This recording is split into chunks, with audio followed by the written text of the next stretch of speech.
Hey there, lovely peeps. So this is what's going on. I want to make a silk taffeta petticoat. I'm so excited about this. And I need it to be very similar to this petticoat. And this petticoat is 100% synthetic. What I had in my stash, I made it 4 or 5 years ago now to go underneath my work skirts. And it's not terrible. It's definitely cold in the winter and hot in the summer. So there's no breathability to it all. It is lightweight. And one of the things I did with this petticoat is I made it following a pattern that is a Simplicity 5006 petticoat pattern, and I only used the number 8 piece, and I have written all over this pattern and made notes, etc. So I'm going to continue to write all over it and make notes. I am breaking my pattern of just making a fresh pattern, mostly because I've totally ruined this one, I think. I'm not too worried about it. So what I did on this petticoat is when I made it exactly the length that the pattern said that I needed to make it. And hence I put a tuck here in the skirt, right above the ruffle, because it was too long. I also made a tuck at the waist. See that big huge tuck right at the waistband? Which is a terrible idea. Don't ever do that. It makes your waist bulky. The petticoat has a hard time sitting at the waist properly. It's extremely frustrating. Don't do that. So what I've done is I've measured the length of the petticoat. Let's see. I've measured the length of the petticoat from the waistband all the way down to the bottom of the ruffle. And that is 76 centimeters. I'm sorry, 86 centimeters. And then what I did is I took my favorite yoke pattern ever, and I placed this on the petticoat at where the waist is, okay, like right here. And I started measuring this length at this point, and that is now 76 centimeters, which I think is going to be exactly right. And what my plans are is to use that number 8 pattern and cut it from the waist at 76, or not at the waist, but I've measured down from the waist on the pattern. I've marked it, and I'm going to cut that part down. That will give me some gathering around the yoke, a gathering into the yoke, just like I do my white petticoats, my regular cotton petticoats that go over my bloomers. And depending on how much fabric I have left over, should have enough, I'm hoping, to make a ruffled edge to go over. So this one, if you look at it, the ruffle is just attached to the bottom of this big piece. And I ended up putting a pleat or pin tuck in the hem to get it up off the ground enough. And I don't want to waste any of the silk taffeta. This stuff's expensive. So my hope is that I'm going to make a length of petticoat that's going to be exactly the right length. And I can always make the hem a little bit bigger. And then I want to go up about 5 or 6 inches and put a ruffle on. And I want to use the silk taffeta for a ruffle. My idea with this is that it creates a smooth line from the waist all the way down to the bottom, and at the bottom it's got the ruffle, and that pushes that skirt out a little bit. That's what I'm hoping for. So join me on my journey, because that's what I'm doing.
Okay, here you're gonna see that I don't have enough fabric over here to the side, but I do have this little square of scrap right here in the corner.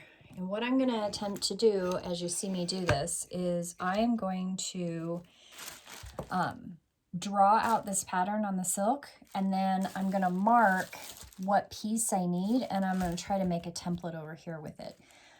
Piecing is completely period. Silk is extremely expensive, and I am not ashamed to use every square inch of this thing.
And if you use a different color ink, I'm using this heat fusion pen,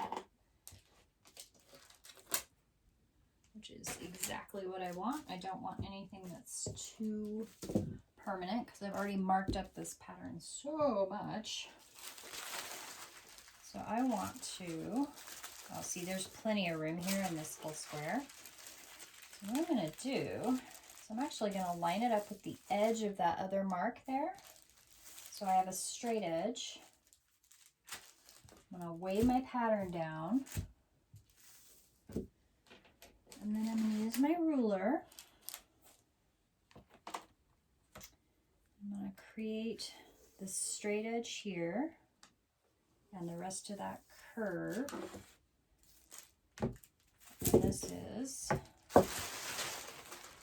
piece 1,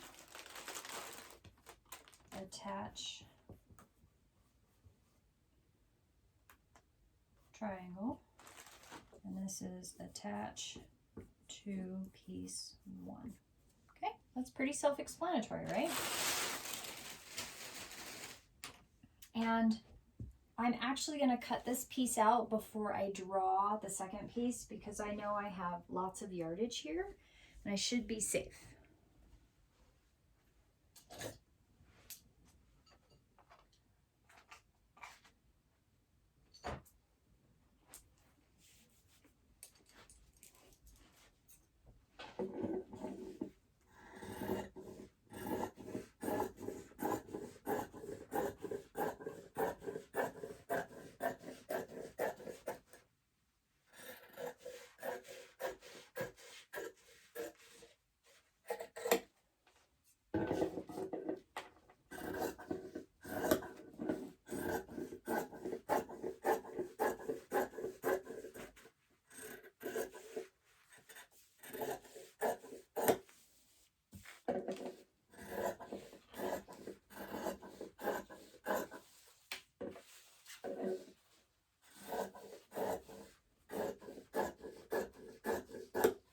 Now silk is precious, so these scraps are not going to be thrown away. I can use them for all manner of things in the future, like covered buttons, etc.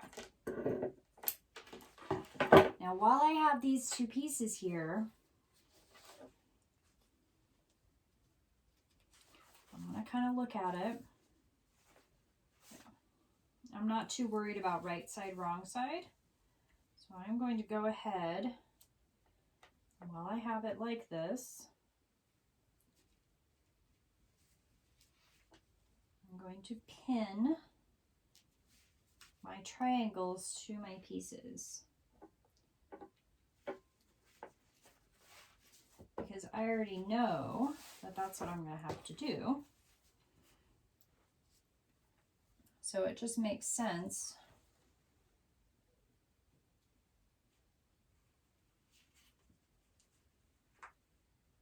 Oh, I think I did that wrong. Nope, I did it right. That's why you do it when you're like have your pattern in front of you. If you're piecing, it's probably a good idea if you have the space and time to pin your pieces when you have them right next to your pattern, when you're doing it while it's fresh. Just probably a really good idea. Okay, so those pieces are pinned. Now I'm going to cut this waist out. Okay,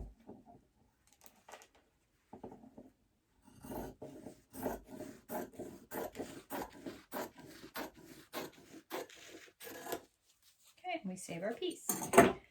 So this is piece one.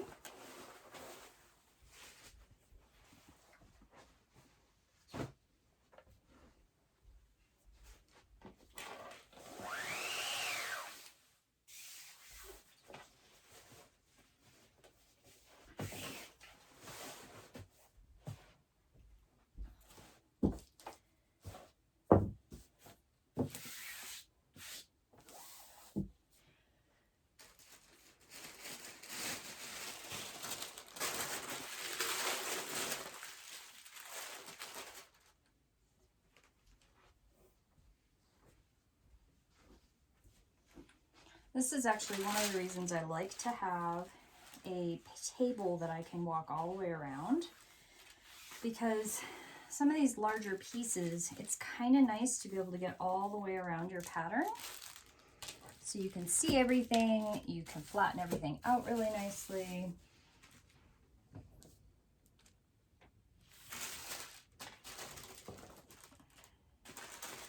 The other thing I can check is to make sure. So this pink line here that I'm looking at is in the exact same place as the last one.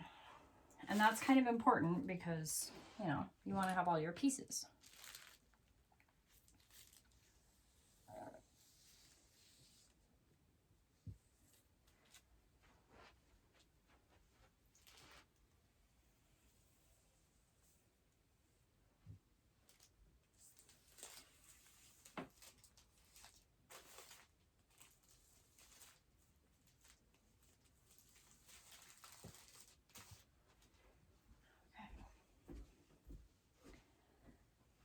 Now we're gonna draw our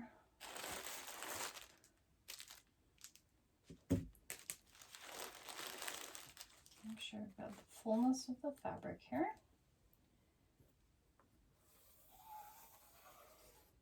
Look at that.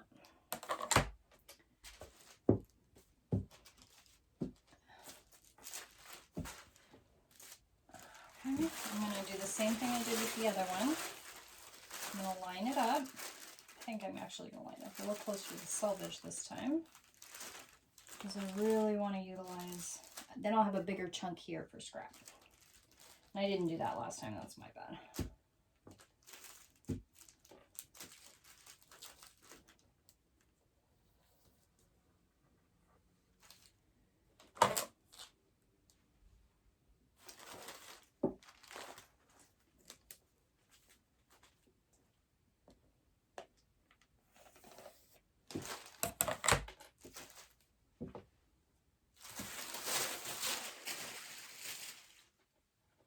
Piece 2.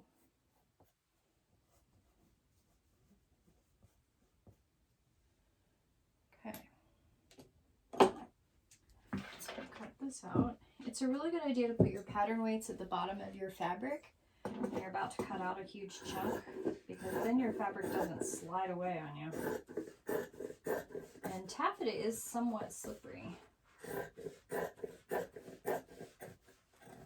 Oh, come on.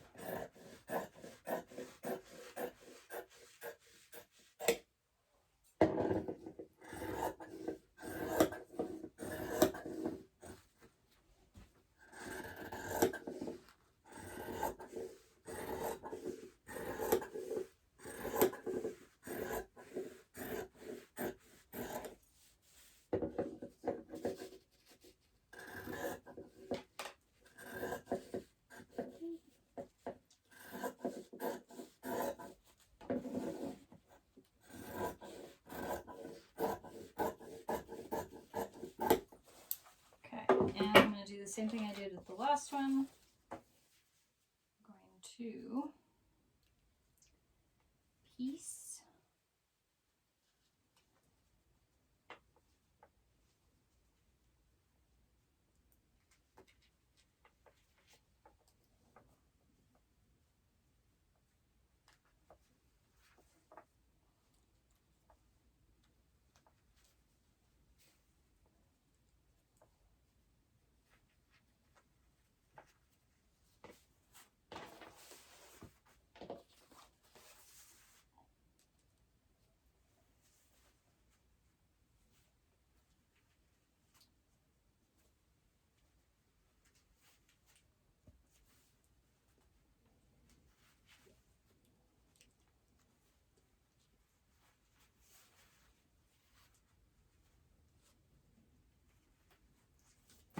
Okay, now we're going to cut out the waistband.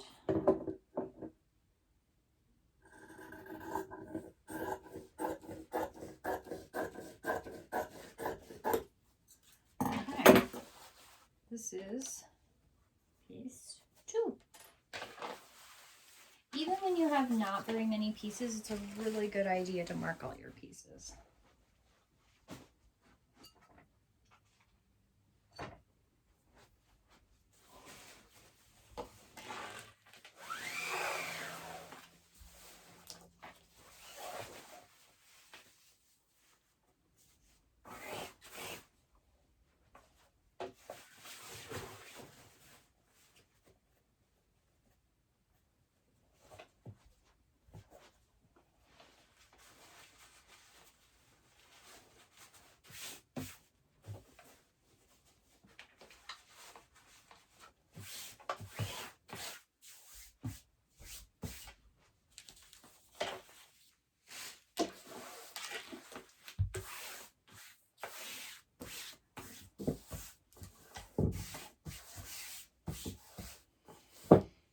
Okay.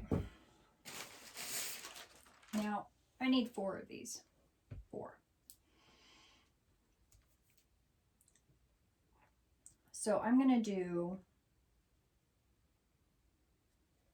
a trick.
1, 2, and 2. Inside and outside.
Okay.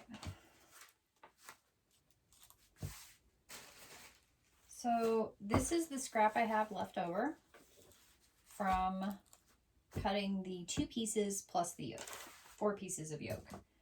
And this is what I have left over. And it looks like I have about a yard, a yard and a quarter-ish left over, which is perfect because I'm going to need ruffles. I don't know how much I will need for ruffles yet, and I don't know if there's going to be any left over to make a bodice, but I'm kind of hoping that I have enough scrap to piece together at least like a silk and wool blend bodice.